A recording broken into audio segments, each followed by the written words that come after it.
Leadership is hard. Titles change overnight, expectations pile up fast, and nobody hands you a survival map. That's why Leadership on the Rocks exists. Hi, I'm Bethany Reese, leadership coach, author, and speaker. And for 2 decades, I've been equipping leaders to navigate the wild, unpredictable terrain of leading people. Whether you're a new leader trying to find your footing or a seasoned leader trying to reclaim clarity, this podcast gives you the tools, truth, and encouragement you need to thrive in both your professional and personal lives. Each week, I sit down with leaders who have weathered storms, climbed mountains, and learned what it takes to lead without losing yourself in the process. If you're ready to build steady, grounded, life-giving leadership, this is your place. Let's climb together. Leaders are created through experience. And I think if I hadn't had all those experiences, I wouldn't know how to think outside the box. You don't just need book smart to be a leader. You need to be street smart. You need to be people smart. You need to be data smart. You need to encompass and embody all of those things. This is the Leadership on the Rocks podcast, where we equip and empower leaders like you to thrive in and create harmony between your professional and personal lives. I'm your host, Bethany Reese, and in today's episode, we're going to be talking with energy leader and advocate Hema Gupta about how to lead with clarity, courage, and purpose in complex environments while elevating others along the way. As Senior Director of Supply Chain Commercial Strategy at Onx Renewable Partners, Hema leads supplier negotiations and sourcing strategies that bring solar and battery storage projects to life across the country. She works at the intersection of clean energy, policy, and people, navigating a constantly shifting regulatory and market landscape to deliver solutions that are cost-effective, resilient, and aligned with environmental, social, and governance goals. With prior ties to clean power generation at Entergy and EV innovation at Keystring Labs, she's gained deep experience throughout the clean energy industry, from utilities to startups to international supply chains. From these experiences, she has built a career focused on turning complexity and uncertainty into clarity and momentum. Originally from India, Hema brings a global perspective and a people-first mindset to every partnership, rooted in trust, transparency, and shared purpose. She leads with clarity, empathy, and conviction, believing that meaningful progress in the energy transition happens when strategy, policy, and people move forward together. Welcome to the Leadership on the Rocks podcast, Hema. I'm so excited to have you.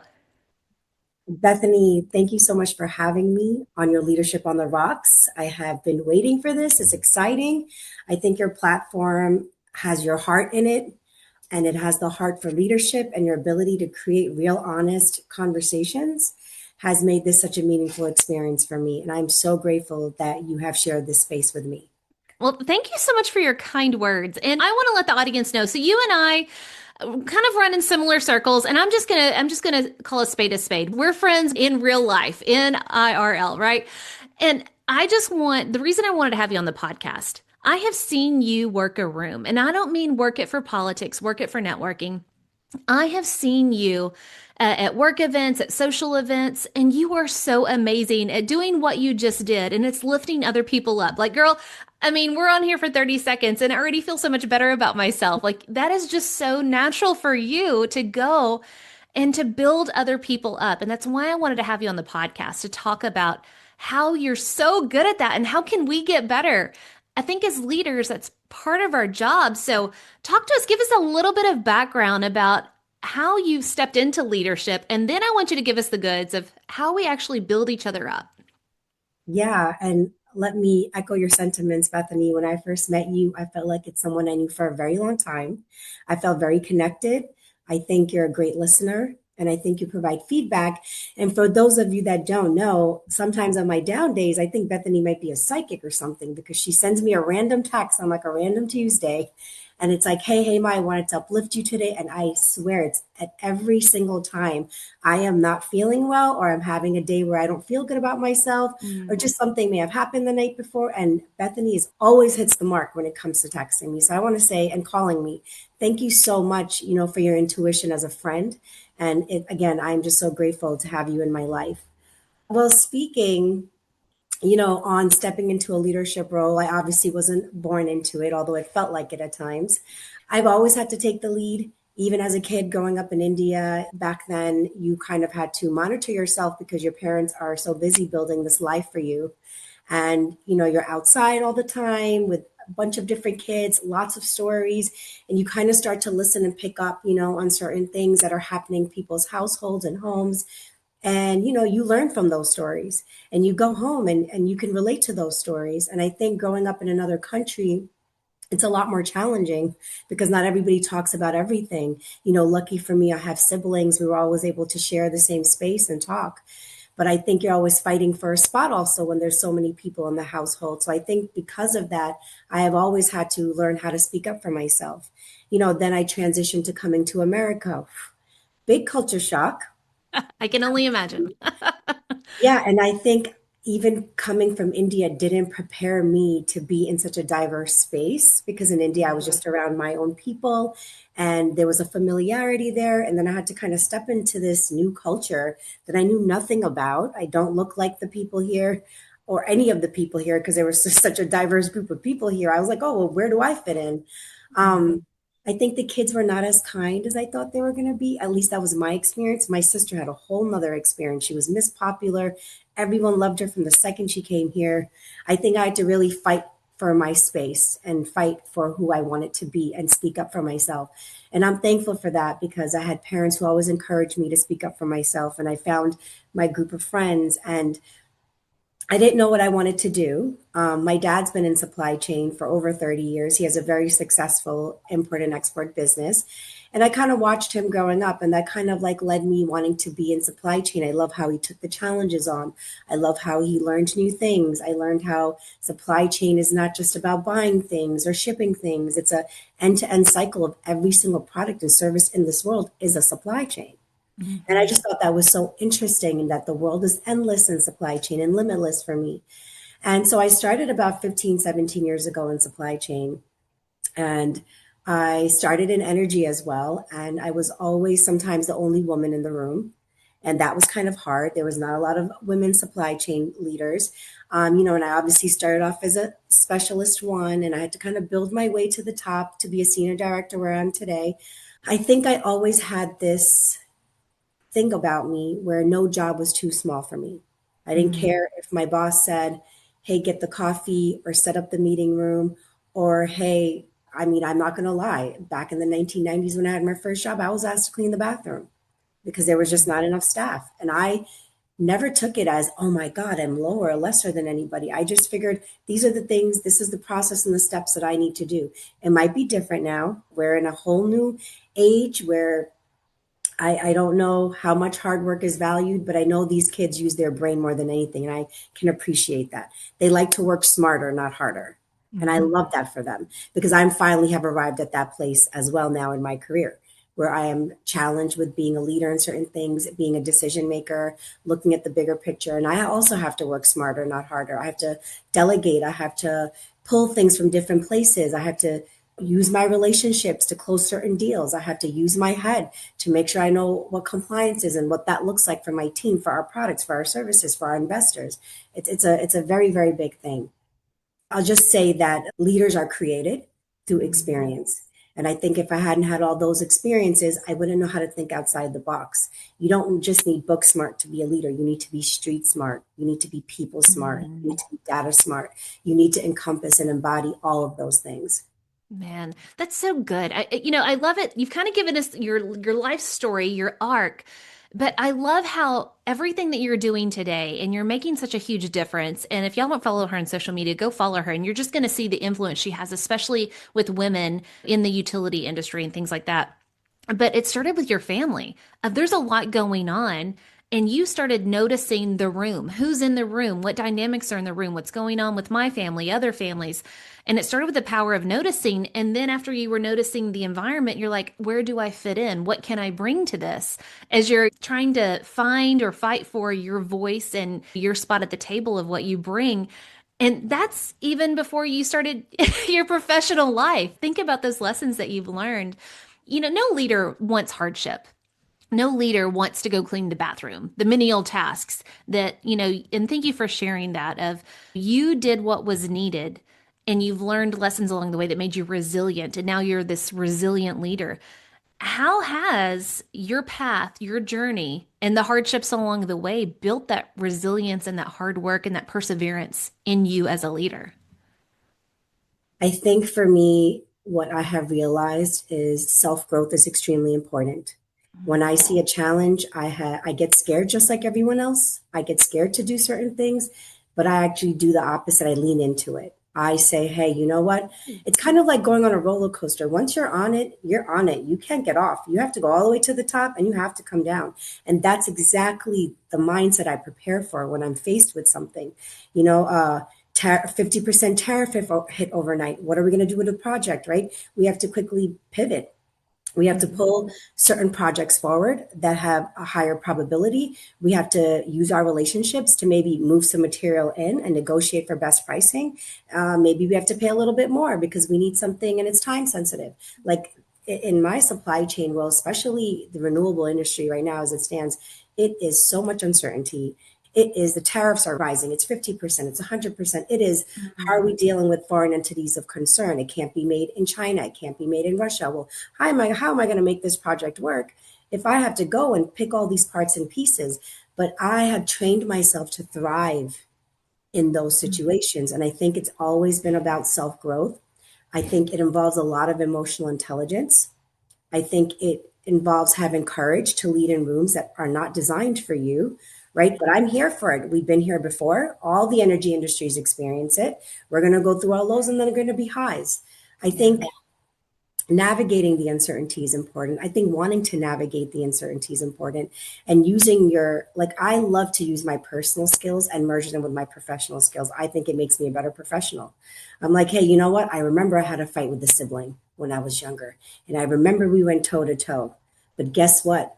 We talked about it afterwards and it brought us closer. And so I lean into problems because I think it brings me closer to who I am going to be and it makes me more resilient. And it's like the more challenges I go through, the more of a superhuman being I become. And so That's that's what amazing. I kind of look forward to. We have so many listeners all over the world in so many different industries. I just want to pull out all of the nuggets that you have just shared. Number one, you're in supply chain, and I can't even imagine the ups and downs. And you, perfect analogy, the roller coaster of, one day you've got this price, well, next day, boom, tariff hits, and things are constantly changing as the politics are changing, not only in America, but globally. Supply chain is now global. And so can I just say the statement, constantly in an unsecured marketplace, where it's just up, down, going, changing, all these things. And you said multiple times you lean into that. And I want everybody to hear that because no matter what industry you're in, whether you're in healthcare, education, business, any kind of trade, it doesn't matter. You're going to have some instability in whatever industry you're in. And what are you going to do when those come? They're coming for everybody. And what you were sharing is just solid gold of I'm using what I know I'm good at. I'm using my emotional intelligence, but I'm also growing myself in every aspect and then leaning in and not running away from. I think so much of a fault, and let me be the first to confess, is I like comfort. I don't like change. I want things to be stable and consistent. And when I experience some constraints or some problems or some conflicts, my first, natural reaction is to run away, run away, run away. And you are sitting here saying you've learned to where you've grown, where your natural reaction is to lean in. And that is so amazing, like how you've built that skill set. So I hope everybody heard that of you build this muscle. Hema didn't come naturally with it. I'm still working on it, but you've built that muscle where now, girl, you're leaning into it and we're here for it. We need that. It's so good. Thank you for sharing that wisdom. Well, I'd like to make a comment, Bethany. I beg to differ. I think you definitely lean into it because I know you personally, man, you are so big on family and you're so big on making your family be successful as they can be. You're such a good supporter to your whole family, your husband, your kids. I mean, to your friends, right? You find time to do everything. You went on a limb and started this leadership on the rocks. Look how much has grown. Look how much has bloomed. At a time where you could have also ran away from everything, you ran towards it. And look at you hit the ground running, Bethany. Like, congratulations on all your success, Miss Oh, I think Independent. Thank you so much. And it's so funny. I mean, and I love that people are going to now get to see behind the curtain because we are friends, is we can portray one thing to the world, but what's going on in our heads can be something completely different. I can feel oh my gosh, I have so much overwhelm in my head. I can also feel the anxiety or the pressure. But then what you see as my friend on the outside is, calm, cool, collected, doing the things, but that's not necessarily what's going on inside the head. Oh So, yeah, trust me, we all and you know what? This is a great time for me to mention. This is why I'm such a big advocate for women, period, in every industry. Mhm. But I'm also, known for my advocacy for women in renewables. Of course, that's my passion. And let me just say that is what we do. That's what separates us from our male counterparts is you cannot build a future without women. You cannot build a home without women. We lean into things. We fill in the gaps. We see the challenges every day. In my head, we can't reach net zero emissions without women because that's where the passion lies. We cannot innovate without women. Women are all about collaborating and transforming themselves constantly. We are great at pattern recognition. We know when something is going on. We also recognize when a pattern is off to be able to Mm. understand and fix our family and fix our job. And I just think that that's very, very important that for us to understand our strengths as women, we are long-term thinkers. We look at the bigger picture. We have the ability to lead with empathy. We have the ability to lead with strength. Man, we embody so many different qualities. And I think women should tap into that personal life of theirs and bring it to their professional side because they're going to notice how much success they're going to have when they're Mhm. bringing their real skills to the table. Oh, I feel like you've just given us as women a permission slip to like, hey, you're awesome. Your brain may feel like it's all over the place, but you have the power of noticing, like you were talking about patterns and connections and being able to read the room and all those things. And it's not that men don't have some of these skill sets too. It's just we're all designed uniquely different. And you just gave me the permission slip to, yeah, show up with all of that thoughts because it adds value. It adds value to the conversation. And I Yeah. think some of our biggest battle, and I'll speak for myself as a woman, is I feel like I always have to self-talk that I have a reason for being here and I have value to add.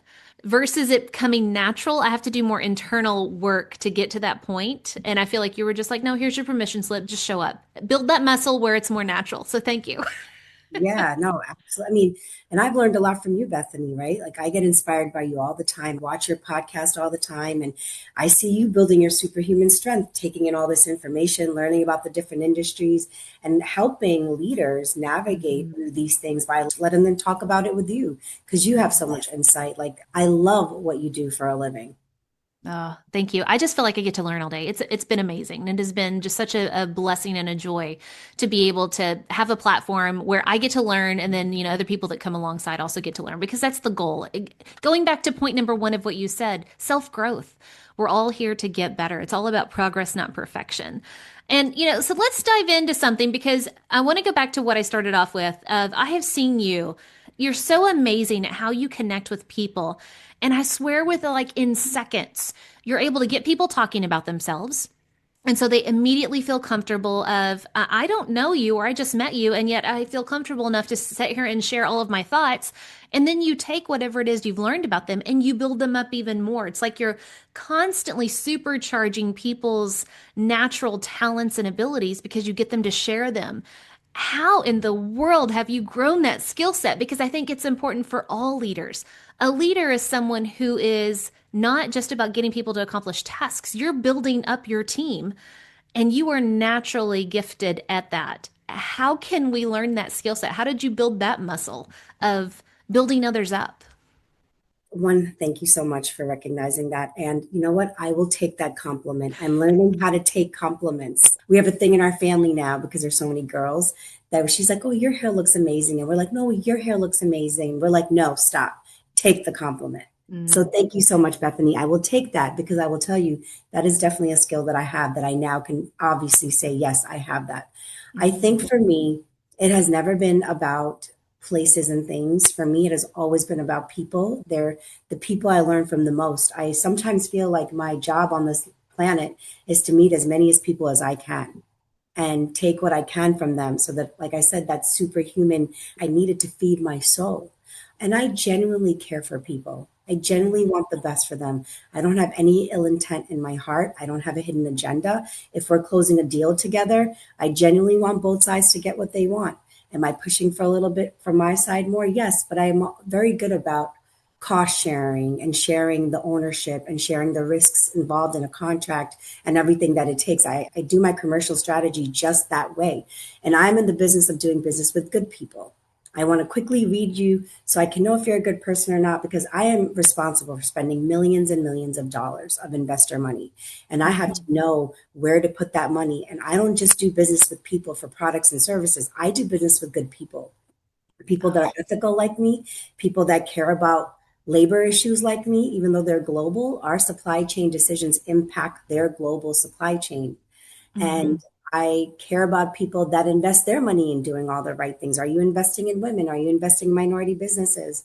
Are you doing everything? Are your people happy at your job?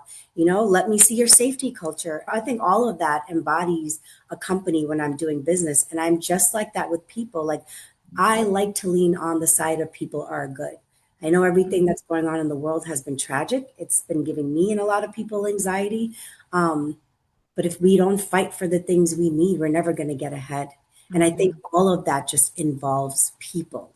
And so if you want to make good decisions and you want to be a leader, you better have a people skill of reading the room. You better have a people skill of being a good listener. You better have the people skill of being able to talk and voice your opinion. But like you said, that building the muscle really just comes from I have a genuine curiosity. I am genuinely interested. When I sit down with people, like I don't just talk business, I talk a lot of personal too. And I genuinely care. I care how many kids are Mm-hmm. in your home. I care if you don't have kids and you just have a pet. I care if you love being an aunt. I want to know what you got from that in life. I want to hear your personal experience because it gives me a new perspective. And diversity is exactly what I'm seeking. My brain works not doing the same thing every day. That's why I chose supply chain. I need to meet new people. I need to know what's going on. I need something different every single day of my life. I cannot just do the routine thing because Mm-hmm. there's too many people out there with too many experiences for us not to connect and know what's going on in our lives. And I want to share my personal experiences too, good or bad. And you know that, Bethany, from the day Mm-hmm. we both shared good and bad experiences. And I think that I love a challenge of creating vulnerability for someone. I love someone that's an introvert, that won't talk, that won't share. To me, it is the big I lean into that completely. I am like, I'm going to go take this person out, or we're going to sit down and we're going to have a one on one. I'm going to get them to talk about themselves because I want them Mm-hmm. to feel good, to know you can share and you can be vulnerable. I think Man. it's the real greatness of being a human being is vulnerability. If you're enjoying the Leadership on the Rocks podcast, be sure to subscribe and follow so you don't miss a single episode. And also, please rate the show. We hope to earn 5 stars in serving you in leadership. And through your ratings, it'll help us get the word out about what we do here at Leadership on the Rocks. Now, back to the show. It's so good. And you're just connecting people. It's constant. We talk about personalities, understanding that people are different in the way that it's their pattern of behavior. So personality is really just a pattern of behavior of how I may see something, my paradigm, my lens, my perspective, and then how I engage. So for example, some people might like routine, others may not like routine. And what you're so good at is just tell me about you so I can learn more about how you think and how you show up. And you're making these connections, and I think that's why you're so successful in not just business, but business relationship, business development, and then just genuine friendships. I mean, I knew you for 30 seconds and I'm like, have we been friends a long time? Because it feels that way. Like it was just so magical. And it's not that everybody listening that you have to have that natural ability because we all come with different strengths and skill Absolutely. sets. But as a leader, that self development, going back to that, you do have to learn how to build up all your muscles. So here's the visual that popped in my head. Imagine going to a gym and working out. Have you ever seen those guys that have massive muscles on top, but like they constantly skip leg day and they have like little chicken legs?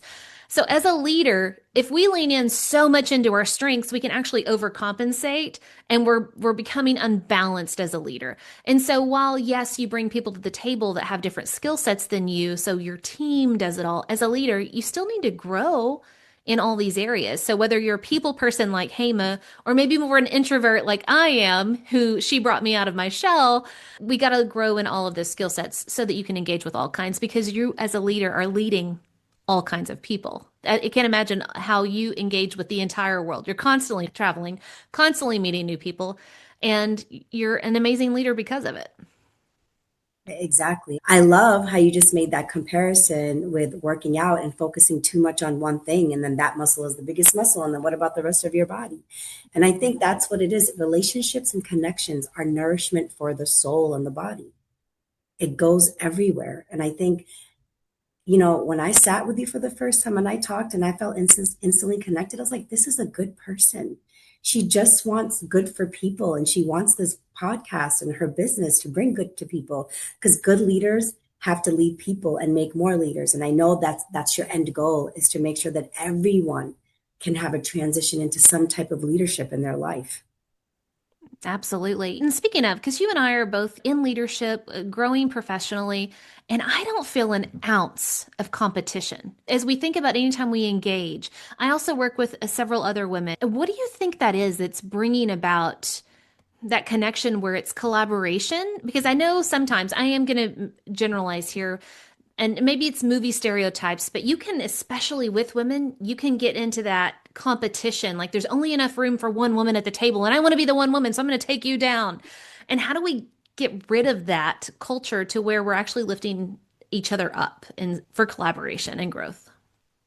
Well, I think here's the thing, there is space for all of us. And like I said, I come from the energy world where sometimes I was the only woman in the room, only woman in a warehouse, only woman at the OCC, only woman in on site, like trying to estimate and procure these parts and materials and trying to understand what broke. Is it a legacy part? Can I help reverse engineer it with the engineers?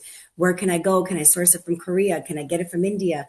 I mean, so being that only person sometimes, I was so happy when women started coming in the room. I never once felt like, oh God, there's a woman here now. She's going to take my space. I'm like, I can't wait to talk about all the things in my head, all these emotions, all these feelings. What are these guys doing? What's going on? They have this camaraderie. They're clicky. What about us? I can't wait to meet you in the bathroom, put our makeup on together, talk through the stall sometimes. I can't wait to go to our desk, share memes and share happiness. I got my big shot, and I say big shot is when I got to be on a nuclear all women supply chain team, and I was in heaven. Man, we talked, we shut the doors, we talked so much.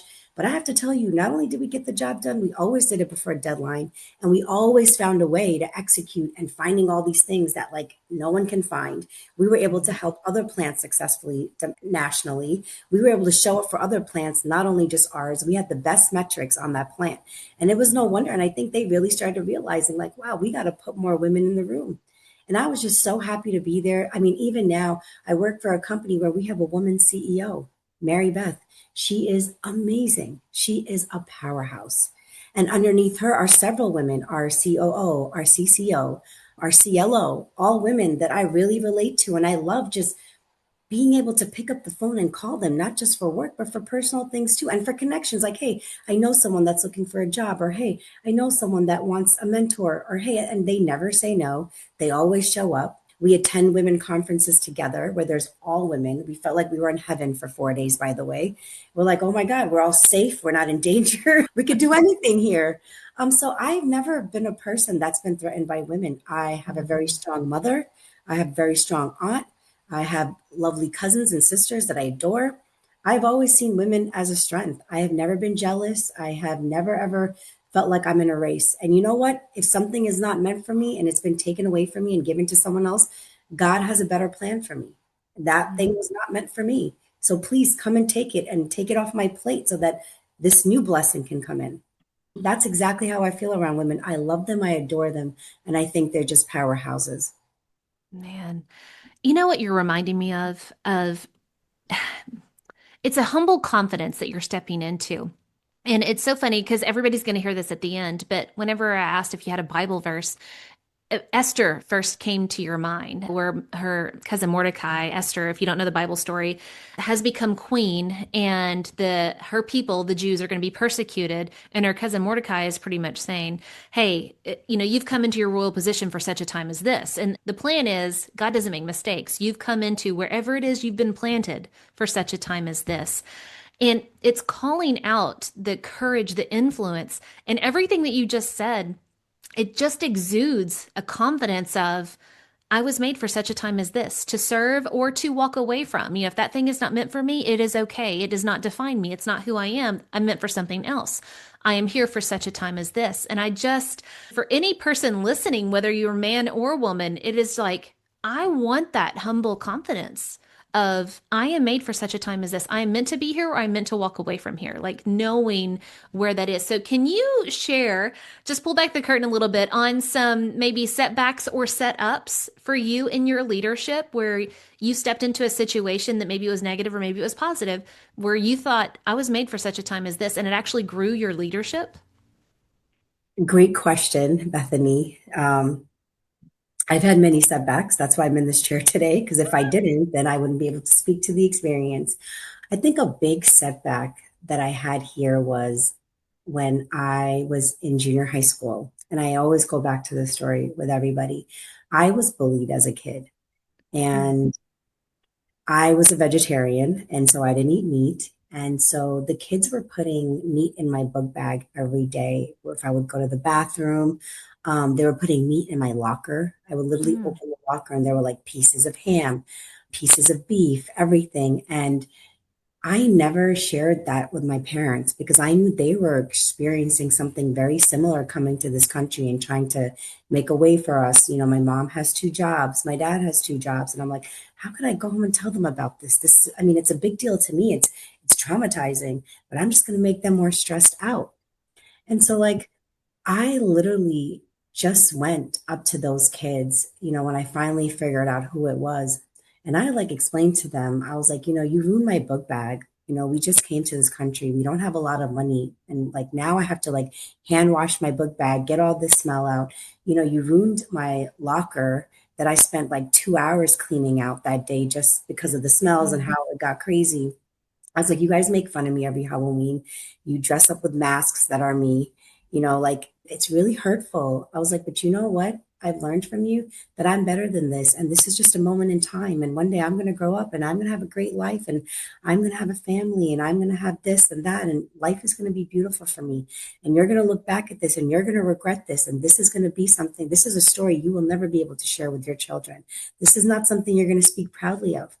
And, I had that maturity from my sister. My sister is like, my God, I follow her around like crazy. She is just so smart, so amazing. And she really used to empower me all the time. And she, I told her what's going on. I mean, her first reaction was like, we're going to school, we're kicking ass. That's what we're doing. But she was like, but why don't you go stick up for yourself and go talk about it? And then I'll come in the next day if things don't work out and I'll take care of this for you. And I went and I talked about it with them. And you know what? This is a very weird story. The boy that was bothering me comes forward the next day with a letter saying that I just have a crush on you.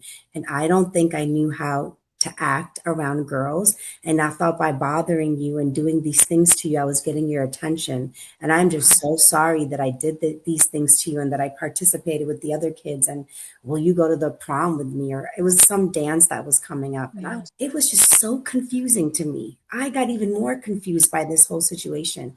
And what I realized is that people, and this is again part of my people learning, is that just because someone does something that may seem rude or can come across harsh, you don't want to judge the book by its cover right there. You might want to Mm. go a little bit deeper because there's probably some insecurities there. It's the first time I learned that people can act the opposite of what they're feeling. And Wow. that setback was such an important setback for me because it made me love people more. I'm like, well, here I am thinking these kids are perfect. They're going home. They have a perfect life, perfect mom and dad, Mm. knows English, perfect everything. And that's not the case. These kids are struggling at home. They're struggling with themselves. They're insecure about something. I mean, this boy had a crush on me and he reacted in such a harsh way, which is not good, ladies, by the way. Run from that. That's a major Yeah. red flag. I've learned that just because a boy is mean, it doesn't mean that even if he says he likes you, that's not what it means. But That's part of the people learning. And I had to do that at such a young age. Yet again, I had to adapt to being in a Hmm. big environment and dealing with all these different people. And, they never bothered me again after that. And they were just like really shocked that I was able to come up and have a conversation. I did not go to the dance with that guy. I did not become friends with that guy. But it taught me that people are struggling and people react in not kind ways because they have something else going on. And so I learned to give grace. And that was such a setback for me. I tell you, that year was a terrible year for me. But I wish I had walked up to them and stuck up for myself sooner, because then all of this could have Mhm. came to light. But once I realized, I was really happy with myself. And I was just like, hey, Hema, you may not have the exact perfect kid life that you wanted, but you have a good life. You have parents that love you. They work hard to put food on the table. You have siblings that adore you. You adore them. You have this boy that's crushing on you. Your first crush ever is someone even mentioning something like that. Like, people are perceiving me in different ways, and I'm okay with that because my perception of them is up to me. And Mm. I always want to make sure that I don't judge people. It's amazing how you just gave a junior high story that I'm sure every single person listening can identify with. I mean, junior high and even high school, those are some rough times, right? Especially in the lunchroom tables, where it's the status wars. And here you are at such a young age, being able to understand and build the emotional intelligence of what's really going on here. What does it say about me? What does it say about them? And to not attach labels to it. Just because somebody is picking on me doesn't mean that there's something wrong with me. And just because they had that choice doesn't mean that they're labeled as a bad kid either. What absolute maturity that adults still haven't figured out that lesson. And it's so amazing to see that. And I feel like you took us to therapy. Everybody needs to think through the setbacks you've experienced and learn the lesson from it. That's the lesson I just got from you. Is don't look at a setback and then just tell yourself a story that it's a failure, it's the end, and add labels on other people and on yourself. Sit there and analyze it for a second and learn the lesson from it. What did I learn about me? What did I learn about people? And then move forward in a positive way, because you learned from something that was horrible, bullying. You learned grace. You also learned confidence in how to stick up for yourself, but not in a I'm going to go throat punch him kind of way, but in a I'm going to have a conversation and explain using my words, which is another huge thing in junior high. I used to work in a junior high, and a lot of people with hormones just go to Mhm. fighting. Girl fights were always the worst. But like, it's amazing that skill set that you've learned. So, everybody listening, I hope you're picking up on all of that, of how Hema has been so intentional in learning the lesson, building the muscle, being self reflective, and then applying it to the next situation. I mean, that is how you become a better leader. So, thank you for all of those examples. It's the understanding people. Just because somebody is not doing their best for a week or they messed up on something, it doesn't mean that's who they are. It doesn't mean that defines them. Time heals all, right? Time and experience heals everything. You just got to keep showing up, and you know what? Not everything may be meant for you, and you have to learn how to depart from things, and you have to learn how to make room for new things, which is something as women, man, we're constantly doing. We don't have the best support systems out there, Bethany, right? We have to always fight and speak up for our support system. No one's coming to our rescue until we're like, oh my God, I'm at my wit's end now. I need help. Because Yes, that's how we but I, are. I love the way that you're doing it, though. The number one thing that I've heard through all that is you're asking lots of questions. You're staying very curious. You're speaking up, but you're doing it in such a way that still builds connections and builds relationships. And so, you've said the word fight, but it's not really a fight. It's a conversation that is just wrapped in maturity and self-reflection, and also building up other people, the muscles of other people, of asking those questions of let's have a conversation about some hard things. And it's just an amazing skill set. And it's been such a joy to watch professionally in on LinkedIn and then just in real life, because I know you. I think it's just been such a beautiful journey for you. Yeah, and I would say always ask the questions. Everyone that's listening, ask the questions. Like, Mhm. at my age and my experience and 15, 20 years of supply chain, I always ask the questions. You think I know everything in energy? You think I know everything that happens, how everything functions? I get in there, ask the questions. I don't care if it's the third time I've asked a question. I don't want to make a decision without having all the information. Mm. And I want to be able to know I want to unturn every rock before I make a decision. And that's how I function. Like, I'm not afraid to ask I'm going to be asking questions till I die. I bet you my last words is going to be a question. Where am I going? What's happening?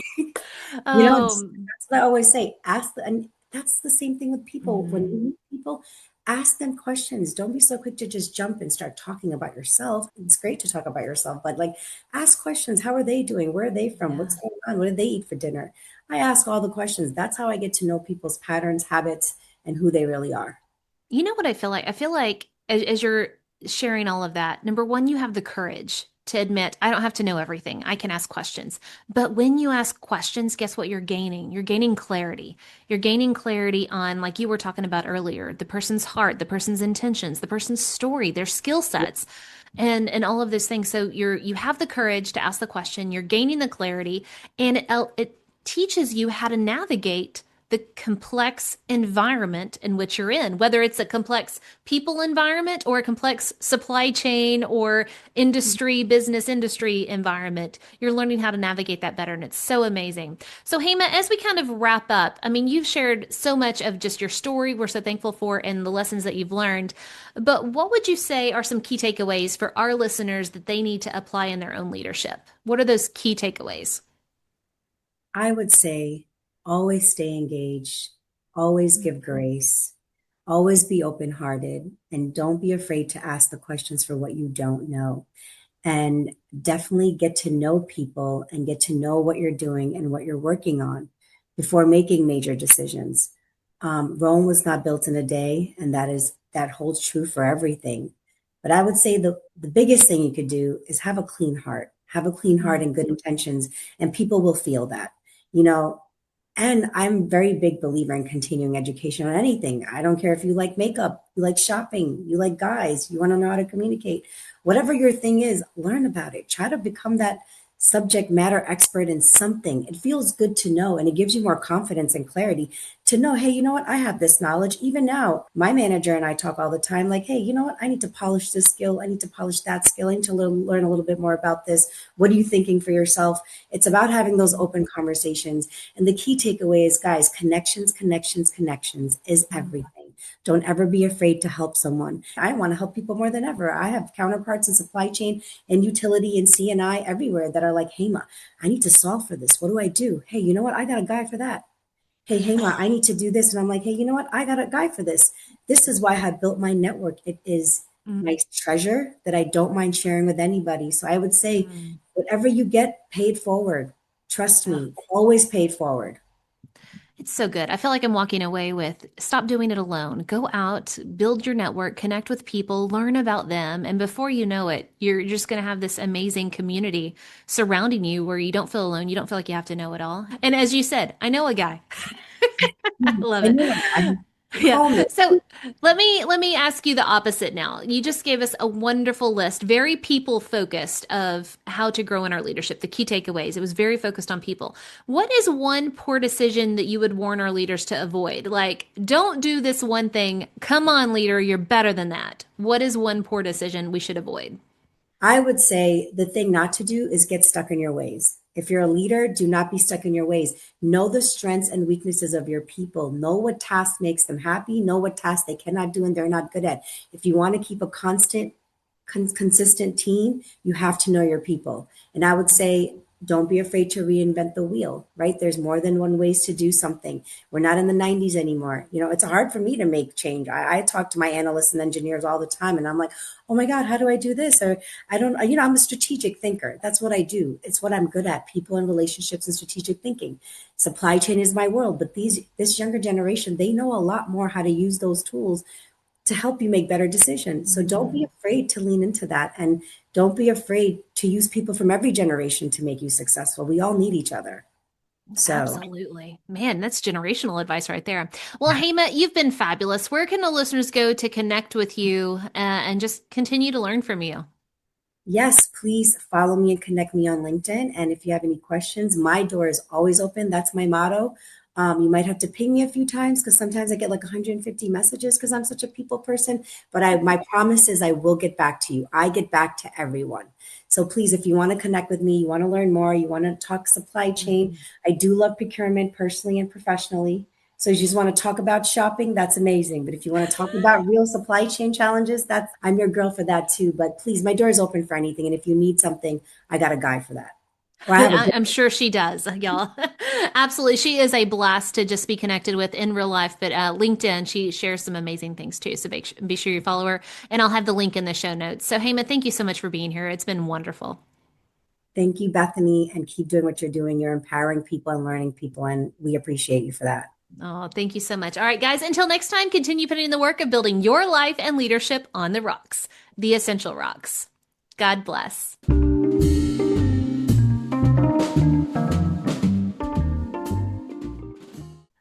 Remember, the most essential rock you can build your life and leadership on is the rock of Jesus Christ. Today's Bible verse comes from Esther chapter 4, verse 14b. And who knows but that you have come to your royal position for such a time as this.